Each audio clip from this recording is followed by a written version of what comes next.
Hey kids, welcome back for chapter 5. A couple of things before we get started. Some of you are seriously lost, so feel free to back up, listen in again for other chapters, because this is one of those books that every single chapter will mess with your head. So if you've missed a little bit or you need to back up a few and remember exactly where the last one left off, I totally understand, because each chapter totally introduces new characters, or they're going to a totally new place, or they're doing something totally different, or making up an entirely new language. So feel free to back up. They're all the videos are either on Facebook or they're all posted on YouTube. The second thing is that if you haven't, so far we've been doing one chapter a night, but tonight's chapter is pretty short, and I have time to do a second one if you're interested, or if you think you can handle it. So let me know in the comments, and if we get to the end, I'll still stop it and then restart. But if we get to the end after this chapter and you guys have time for a second one, then we can do that. The first chapter, I've been reading about 30 pages a night, and chapters 5 and 6 together is like 37. So not too much more than what we've been doing. Oh yes, Susan loves Cordelia Jane's attitude so much. So you guys have seen Q a couple of nights now. In fact, he was just up in my lap. He is constantly in need of attention, and this is Cordelia's natural state. She finds someplace close to me to lay down, and that's it. This is her 16 to 18 hours a day. It's pretty amazing. Anyway, so tonight we are going to read chapter 5, the Tesseract.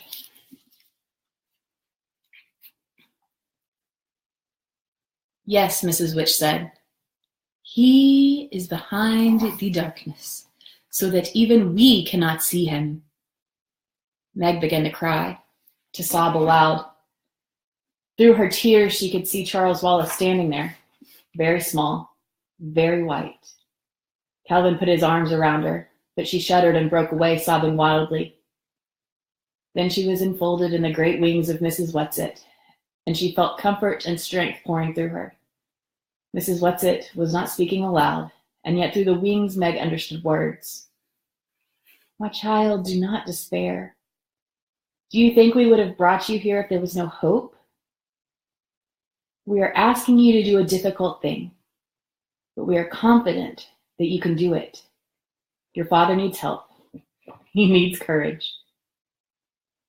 And for his children, he may be able to do what he cannot do for himself. Now, Mrs. Witch said, are we ready? Where are we going? Calvin asked. Again, Meg felt actual physical tingling of fear as Mrs. Witch spoke. We must go beyond the shadow. But we will not do it all at once, Mrs. Whatsit comforted them. We will do it in short stages. She looked at Meg. Now we will Tesser. We will wrinkle again. Do you understand? No, Meg said flatly. Mrs. Whatsit sighed. Explanations are not easy when they are about things for which your civilization still has no words. Calvin talked about traveling at the speed of light. You understand that, little Meg? Yes, Meg nodded. That, of course, is the impractical long way around. We have learned to take shortcuts whenever possible. Sort of like in math, Meg asked. Like in math, Mrs. Whatsit looked over at Mrs. Who. Take your skirt and show them. La experiencia es la madre de la ciencia. Spanish, my dear, Cervantes. Experience is the mother of knowledge. Mrs. Who took a portion of her white robe in her hands and held it tight.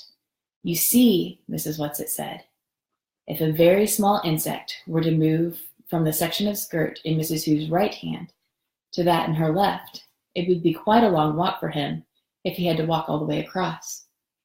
Swiftly, Mrs. Who brought her hands, still holding the skirt, together.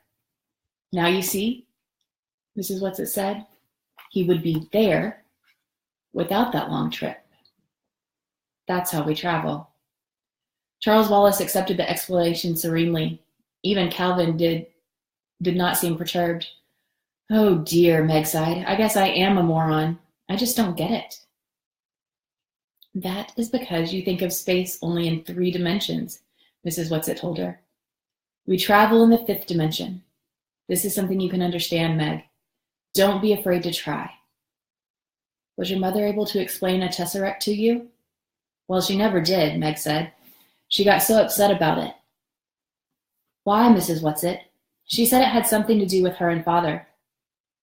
It was a concept they were playing with, Mrs. Whatsit said, going beyond the 4th dimension to the 5th. Did your mother explain it to you, Charles? Well, yes.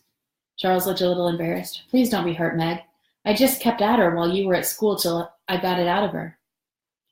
Meg sighed. Just explain it to me. Okay, Charles said. What is the 1st dimension? Well, a line. Okay. And the 2nd dimension? Well, you'd square that line, so it's a flat square in the 2nd dimension. And the 3rd? Well, you'd square the 2nd dimension, then the square wouldn't be flat anymore. It would have a bottom and sides and a top, like a cube. And the 4th?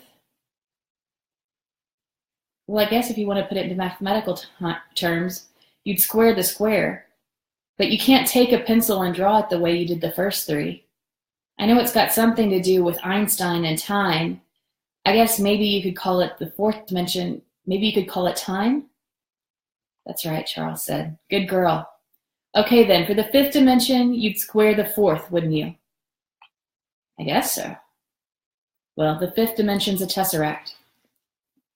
You add that to the other 4 dimensions, and you can travel through space without having to go the long way around. In other words, to put it into Euclid, or into old-fashioned plane geometry, a straight line is not the shortest distance between 2 points. For a brief, illuminating second, Meg's face had the listening, probing expression that was so often seen on Charles's. I see, she cried. I got it. For just a moment I got it. I can't possibly explain it now, but for a second I saw it. She turned excitedly to Calvin. Did you get it? He nodded. Enough. I don't understand it the way Charles Wallace does, but enough to get the idea. So now we go, Mrs. Witch said. There is not all the time in the world. Could we hold hands? Meg asked. Calvin took her hand and held it tightly in his. You can try, Mrs. Whatsit said, but I'm not sure it will work. You see, though we travel together, we travel alone. We will go first and take you afterwards in the backwash. That may be easier for you. As she spoke, the great white body began to waver, the wings to dissolve into mist. Mrs. Who seemed to evaporate until there was nothing but glasses, and then the glasses too disappeared. It reminded Meg of a Cheshire cat. I've often seen a face without glasses, she thought. But glasses without a face. I wonder if I will go that way too. First me, and then my glasses. She looked over at Mrs. Witch. Mrs. Witch was there, and then she wasn't. There was a gust of wind and a great thrust and a sharp shattering as she was shoved through what? And darkness, silence, nothingness. If Calvin was still holding her hand, she could not feel it. But this time she was prepared for the sudden and complete dissolution of her body. When she felt the tingling coming back in her fingertips, she knew that this journey was almost over, and she could feel again the pressure of Calvin's hand against hers. Without warning, coming as a complete and unexpected shock, she felt a pressure she had never imagined, as though she were being completely flattened by an enormous steamroller. This was far worse than the nothingness had been. While she was nothing, there was no need to breathe. But now her lungs were squeezed together so that although she was dying for want of air, There was no way for her lungs to expand or contract, to take in the air she must have to stay alive. This was completely different from the thinning of the atmosphere when they flew up the mountain, and she had to put the flowers to her face to breathe. She tried to gasp, but a paper doll can't gasp. She thought she was trying to think, but her flattened out mind was unable to function as her lungs. Her thoughts were squished along with the rest of her. Her heart tried to beat. It gave a knife-like sidewise movement, but it could not expand. But then she seemed to hear a voice. Or if not a voice, at least words flattened out like printed words on paper. Oh no, we can't stop here. This is a 2-dimensional planet and the children can't manage here. She was whizzed into nothingness. Nothingness was wonderful. She did not mind that she would not feel Calvin's hand, that she could not see or feel or be.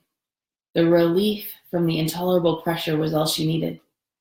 Then the tingling began to come back to her fingers, her toes. She could feel Calvin holding her tightly. Her heart beat regularly. Blood coursed through her veins. Whatever had happened, whatever mistake had been made, it was over now. She thought she heard Charles Wallace saying, his words round and full as spoken words ought to be, "Really, Mrs. Witch, you might have killed us." This time she was pushed out of the frightening 5th dimension with a sudden, immediate jerk. There she was, herself again, standing with Calvin beside her, holding on to her hand for dear life, and Charles Wallace in front of her, looking indignant. Mrs. Whatsit, Mrs. Who, and Mrs. Witch were not visible, but she knew that they were there. The fact of their presence was strong about her. "Children, I apologize," came Mrs. Witch's voice. "Now, Charles, calm down," Mrs. Whatsit said, appearing not as the great and beautiful beast she had been when they last saw her, but in her familiar wild garb of shawls and scarves and the old tramp's coat and hat. You know how difficult it is for her to materialize. If you are not substantial yourself, it is very difficult to realize how limiting protoplasm is. "I am sorry," Mrs. Witch's voice came again, but there was more than a hint of amusement in it. "It's not funny." Charles Wallace gave a childish stomp with his foot. Mrs. Who's glasses shone out, and the rest of her appeared more slowly behind them. "We are such stuff as dreams are made in." She smiled broadly. "Prospero, The Tempest. I do like that play." "You didn't do it on purpose?" Charles demanded. "Oh, my darling, of course not," Mrs. Whatsit said quickly. "It was just a very understandable mistake. It's difficult for Mrs. Witch to think in a corporeal way. She wouldn't hurt you deliberately. You know that. And it's really a very pleasant little planet, and rather amusing to be flat. We always enjoy our visits there." "Where are we now, then?" Charles Wallace demanded. "And why?" "In Orion's belt. We have a friend here, and we want you to have a look at your own planet." "When are we going home?" Meg asked anxiously.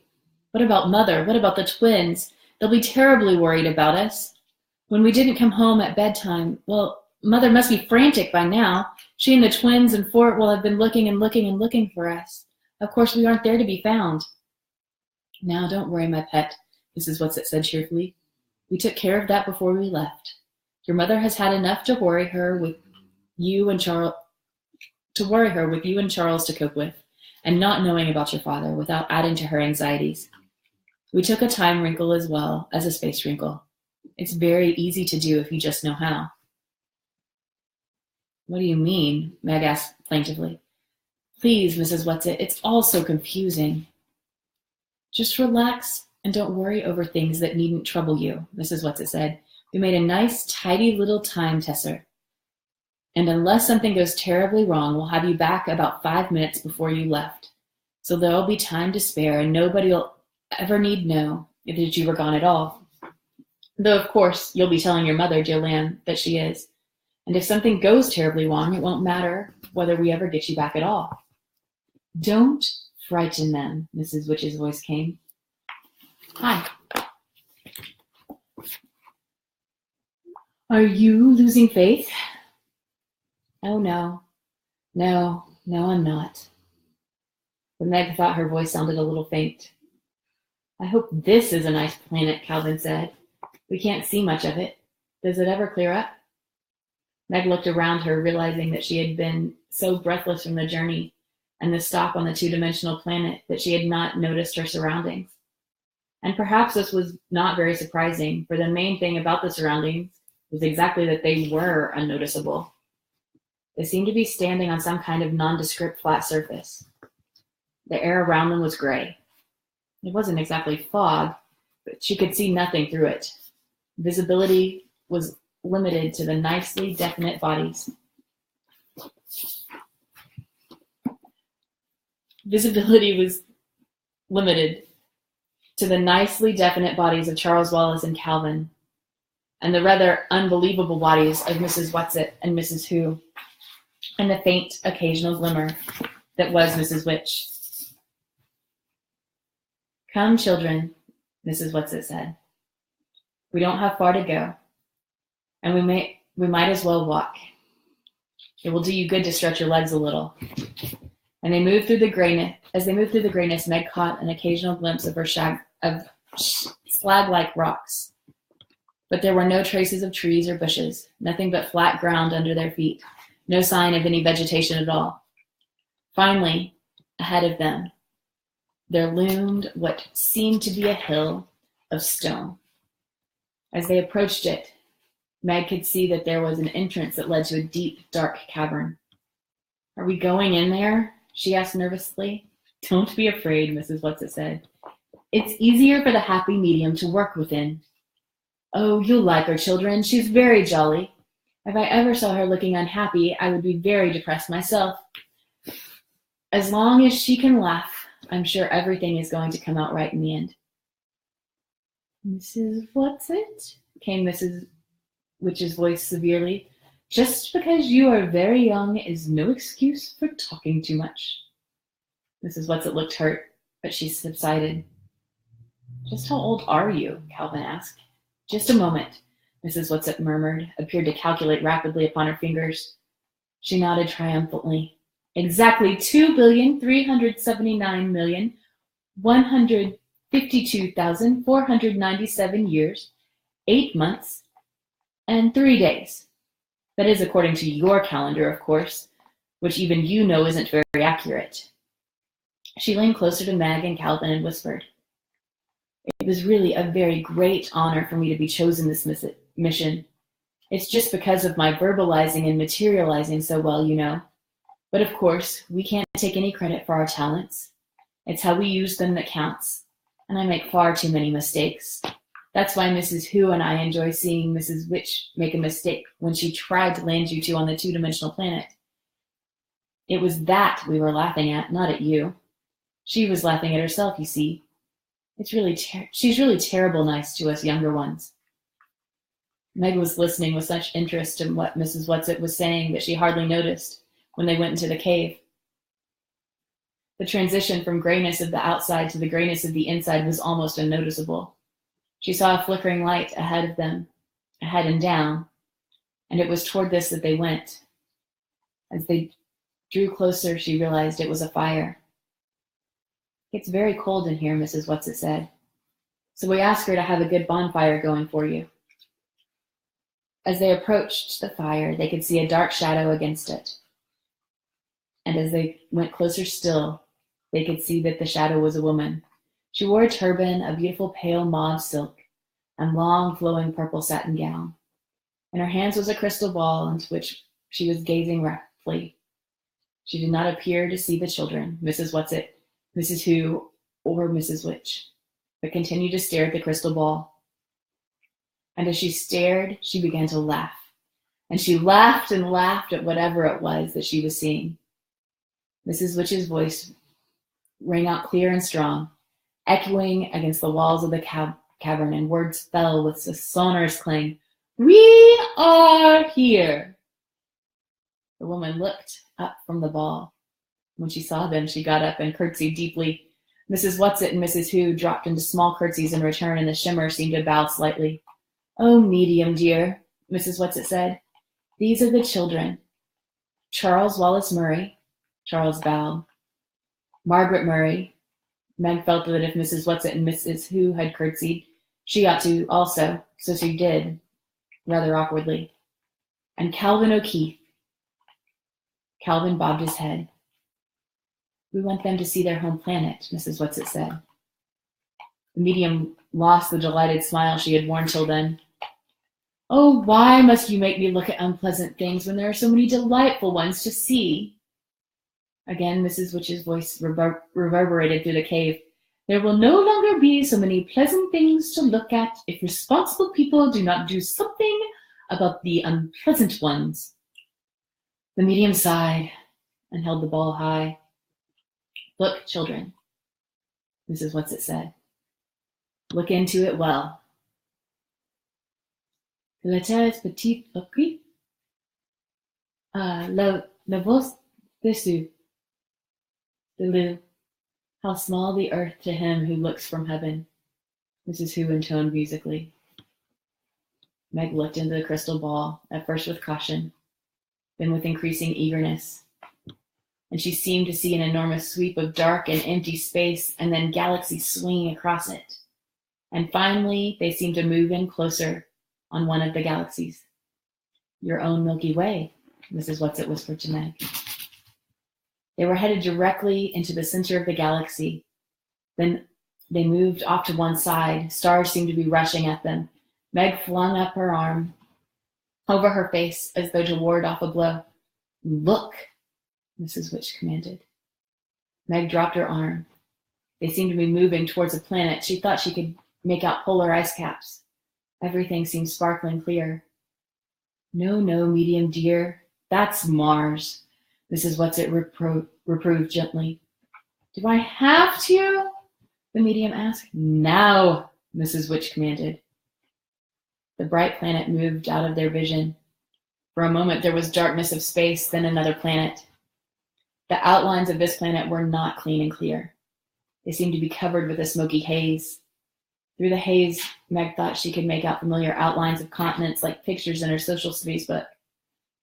Is it because of our atmosphere that we can't see properly? Meg said anxiously. No, Meg. You know what it is, and it is not the atmosphere, Mrs. Witch said. You must be brave. It's the thing, Charles Wallace cried. It's the dark thing we saw from the mountain peak on Uriel when we were riding on Mrs. Whatsit's back. Did it just come?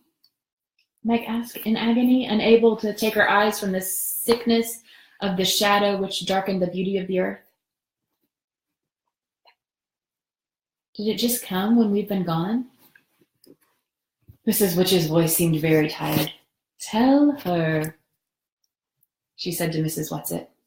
Mrs. Whatsit sighed. No, Meg, it didn't just come. It's been there for a great many years.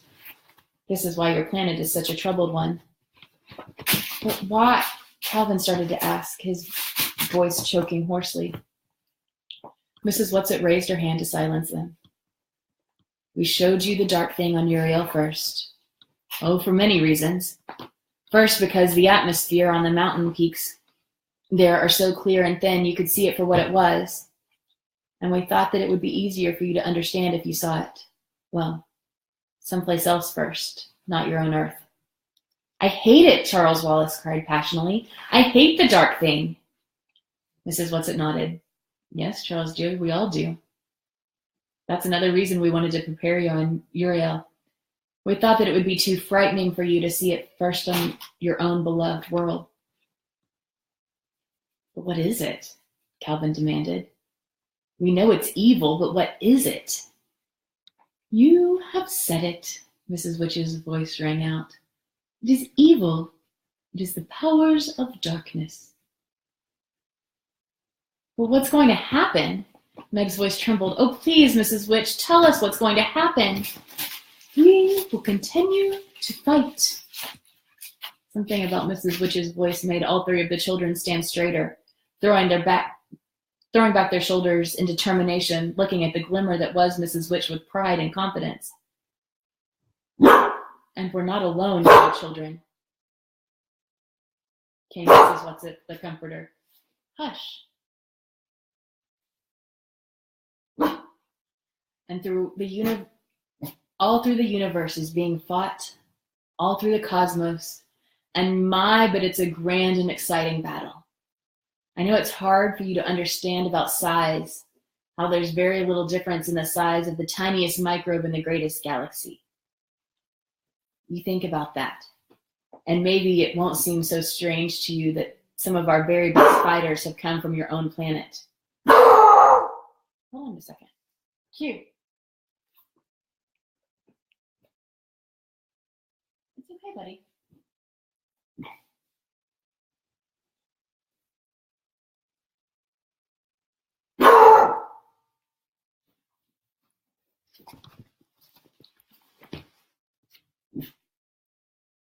You think about that, and maybe it won't seem so strange to you that some of our very best fighters have come from your own planet. It's a little planet, dears, out on the edge of the little galaxy. You can be proud it's done so well. Who have our fighters been? Calvin asked.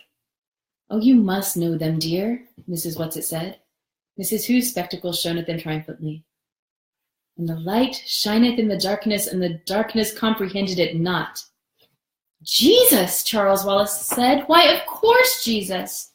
Of course, Mrs. What's-it said. Go on, Charles, love. There were others.